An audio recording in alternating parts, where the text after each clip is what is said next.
So when you hand your hard-earned cash over to the bank, do you picture it, sitting safely in this giant, impenetrable steel vault, maybe guarded by a fire-breathing dragon?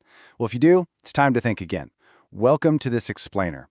Today we're going to strip away all that confusing jargon and completely demystify these incredibly intimidating financial pillars. We're literally breaking down the absolute survival guide to personal finance, using clear, straightforward logic to finally make sense of the actual money mechanics running your life. Okay, so here's our structured roadmap that's going to completely transform how you view the mechanics of money. First up, we've got the illusion of money, followed by the invisible wealth thieves, mastering credit and interest, surviving the economic roller coaster, and finally, your ultimate wealth weapons. All right, let's dive right in.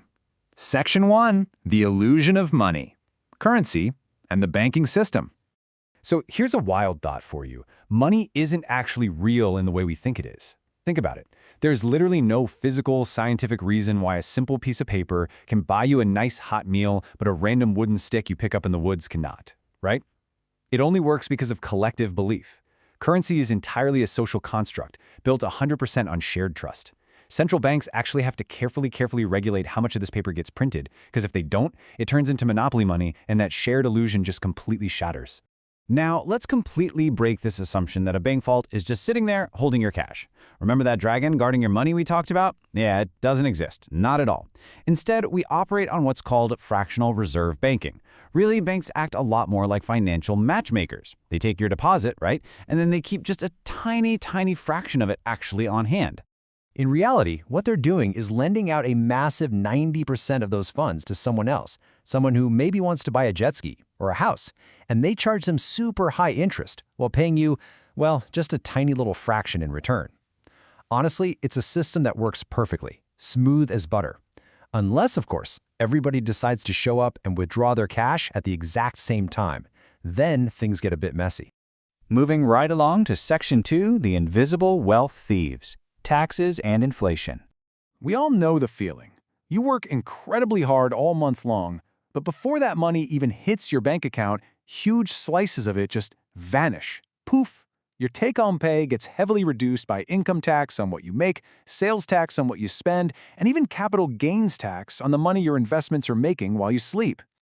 I know, seeing your money vanish is incredibly annoying. But try to think of taxes as a kind of, well, a subscription fee for a functioning society. That money funds the roads we drive on every day, the public schools in your neighborhood, and honestly, most importantly, it ensures your absolute favorite local taco truck isn't a total biohazard. Basically, it pays for civilization. But hey, taxes definitely aren't the only thief out there. Welcome to inflation.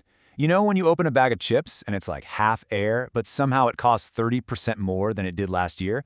Yep, that's inflation for you. It isn't some dramatic overnight crash. It's way more like a slow, quiet erosion. Your $5 bill is technically still a $5 bill, but over time it just buys you less gas and a lot less food. This usually happens because there is simply too much cash chasing way too few goods, which forces governments to hike up interest rates just to, cool the economy down. All right, let's jump to Section 3. Mastering credit and interest, the rules of the borrowing game. So, your credit score. It's just a simple 3-digit number, ranging from 300 to 850. But man, it absolutely dictates your adult credibility. But here's the massive secret. It does not measure how wealthy you are, not even a little bit. It strictly measures how much lenders can trust you. That's the whole game. And the good news? You can totally rig this system in your favor just by following a few incredibly simple rules. Pay on time, keep those balances low, and boom, your score sparkles. But missed payments? You are going to face some absolutely brutal interest rates. And interestingly enough, if you choose to just not play the game at all, you land with zero credit history. And guess what? Lenders actually hate that just as much as a bad score. You literally have to be in the game to win it. Think of interest like this. It's simply money charging rent to exist in someone's hands. If you leave a balance on your credit card, compound interest works against you. Suddenly, that delicious $12 burrito, it turns into a $50 regret. Ouch. But if you invest, your money literally duplicates like a cheat code. So interest is either your absolute worst enemy or your very best unpaid employee. The choice is entirely yours. Okay, moving right ahead to Section 4, surviving the economic roller coaster, recessions and the psychology of value. Try to think of the economy as this massive, super lively party. During a boom, the music is loud, everyone's having a great time. But eventually, reality hits. A recession actually occurs when economic activity drops for at least 6 months straight. It's like the music suddenly slows down to this somber, lo-fi beat. Companies start cutting costs, layoffs unfortunately happen, and everyone just kind of abruptly stops buying luxuries. But as this whole cycle plays out, you've got to remember something crucial. While the drop phase is, for sure, undeniably painful, recessions are really just temporary resets. They are not forever. Eventually, interest rates drop again, consumer confidence slowly, surely returns, and the party, it starts right back up again.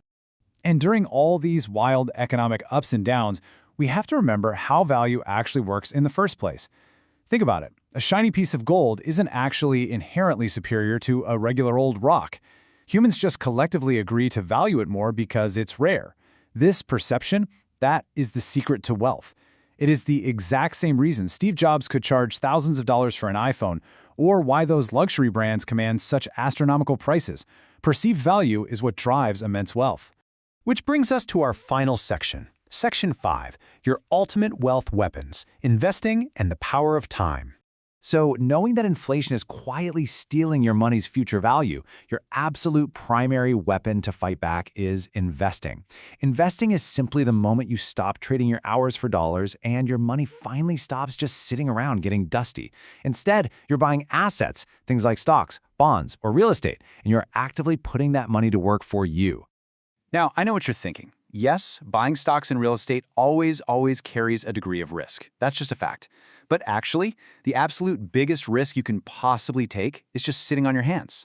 Leaving your cash in a basic everyday savings account literally guarantees a slow, painful loss to inflation. Taking calculated risks with real assets, that is how you actually protect your buying power over time. Here's a golden rule. In finance, time beats luck, and it absolutely beats income. To put that into perspective, a super modest paycheck invested consistently in year 1 allows compound interest to just do all the heavy lifting for you by year 20. And by year 40, you're looking at that multiplying into a 7-figure portfolio. Seriously. It isn't magic at all, it's just patience. Which brings us to our final thought for today. You now know all the illusions, you know the invisible thieves, and you are armed with the ultimate weapons. The average worker trades their time directly for a paycheck, but the wealthy? They train their money to work for them. So, as you step out of the illusion today, what is your choice going to be? Are you going to sit back and let inflation just dissolve your power? Or are you going to take control, flip the script, and make your money work for your time? Thanks so much for joining me on this explainer. I really hope you got a ton out of it, and I'll see you next time.